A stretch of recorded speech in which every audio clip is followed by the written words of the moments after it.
Water is burning. In a city built on a lake, a city with no wood-frame slums, no dirt roads, only white stone causeways floating on turquoise water. The canals are choking with smoke. Bodies drift where canoes once carried flowers to market. 7 days ago, this was the greatest city in the Western Hemisphere.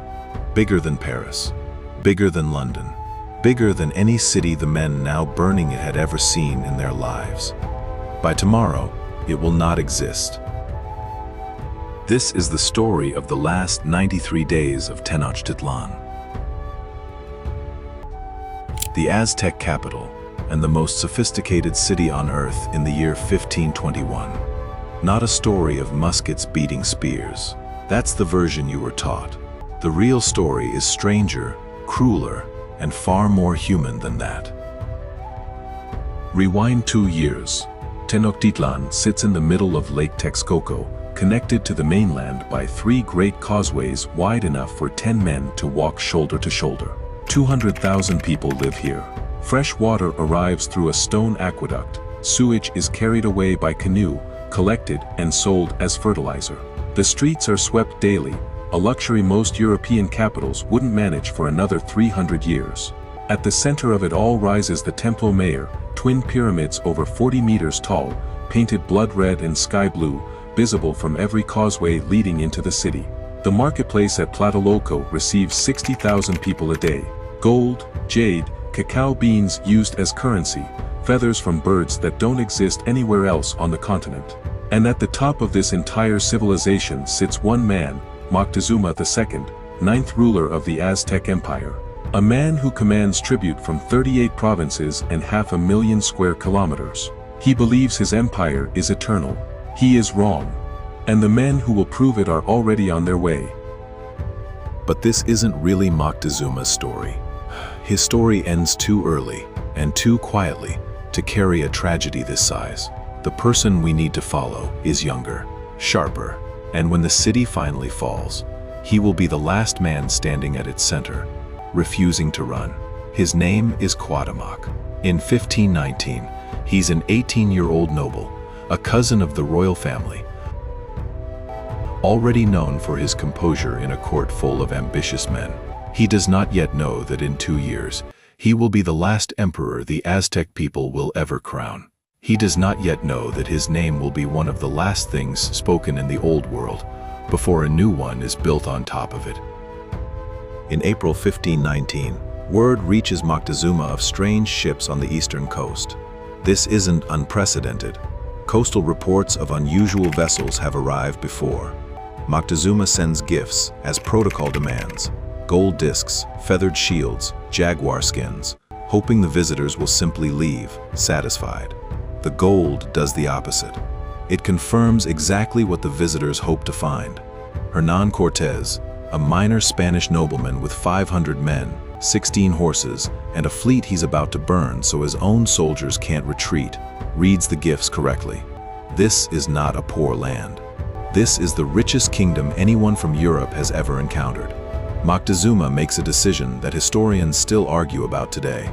He does not attack the invaders on the coast, where they are weakest, exhausted, and outnumbered 40 to 1.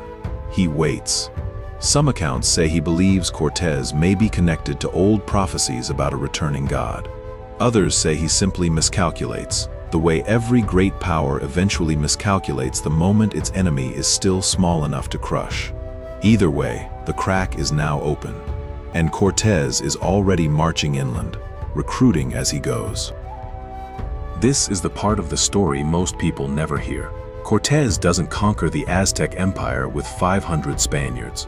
He conquers it with the Aztecs' own enemies. The Aztec Empire rules through tribute and fear, not unity. Dozens of subject nations resent Tenochtitlan's demands. Human sacrifices drawn from their own people. Taxes paid in blood and gold. The Tlaxcalans, a fierce rival nation the Aztecs have never fully conquered, see Cortés arrive and make a brutal calculation. Better to fight alongside the stranger than remain beneath the empire that has hunted them for a century. By the time Cortés reaches Tenochtitlan in November 1519, he isn't leading 500 men. He's leading an army of over 20,000.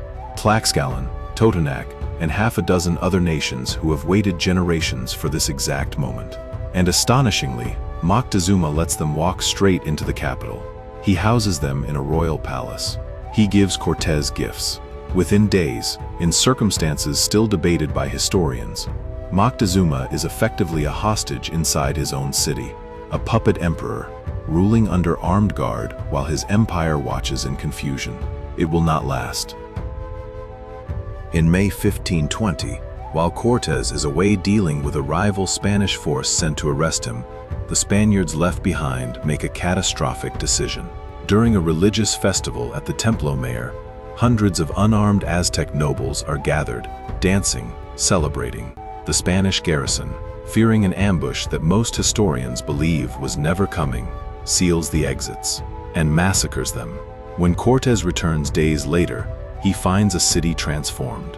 The people who tolerated a hostage emperor and foreign guests in their palace now want one thing: blood. Moctezuma, still held captive, is pushed forward by the Spanish to calm his own people from a palace balcony. His own subjects, the people he has ruled for 18 years, throw stones at him.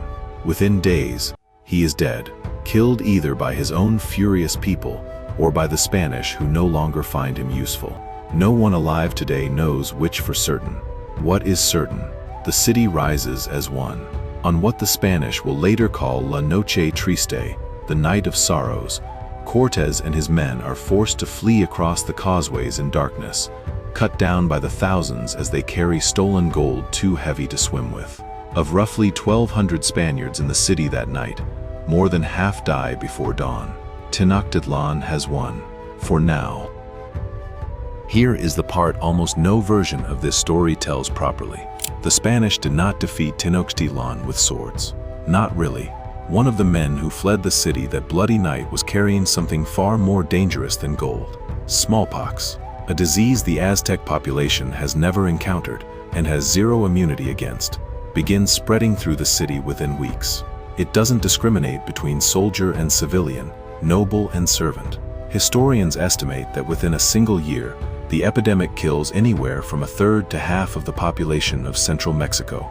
Among the dead, Cuauhtémoc, Moctezuma's brother, crowned emperor after his death, dead of smallpox after ruling for just 80 days. Which is how, in 1520, at the age of 19, Cuauhtémoc becomes the 11th, and last, Aztec emperor. He inherits a capital that just defeated the most feared army in its history. He also inherits a city being hollowed out by an enemy no warrior can fight. Cortés does not retreat to Spain. He retreats to Tlaxcala and starts building an army for a second attempt. This time, smarter. He orders 13 small ships, brigantines, built in pieces, then carried more than 60 kilometers over mountains and reassembled on the shore of Lake Texcoco. His strategy is brutal in its simplicity.